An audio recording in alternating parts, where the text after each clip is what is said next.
आज मी एक वाटण दाखवणार आहे. ते तुम्ही चिकन, मटण, उसळ, मिसळ, पुलाव आणि कितीतरी मेनूमध्ये वापरू शकता. हे वाटण तुम्ही डीप फ्रीझरमध्ये 15 दिवस ठेवू शकता. ओलं खोबरं 2 वाट्या किसून घेतलं. सुकं खोबरं 2 वाट्या. 5-6 कांदे चिरून घेतलेले आहेत. एक कोथिंबीर आहे. हिरव्या मिरच्या घेतल्या 10-12. आलं आणि लसूण.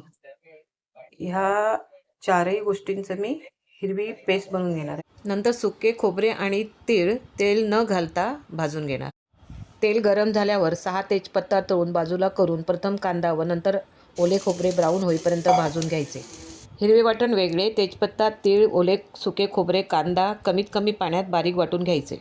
4 मोठे चमचे तेल गरम करून हिरवे वाटण तेल सुटेपर्यंत भाजून झाल्यावर 2 मोठे चमचे लाल तिखट, 4 चमचे मालवणी मसाला नसेल तर 2 चमचे गरम मसाला, 2 चमचे हळद घालून फक्त 1 मिनिट परतून घ्यायचे. खोबरे कांद्याचे वाटण घालून 15 ते 20 मिनिटं मंद गॅसवर परतायचे. थंड झाल्यावर डब्यात भरून डीप फ्रीझरमध्ये ठेवायचे. धन्यवाद.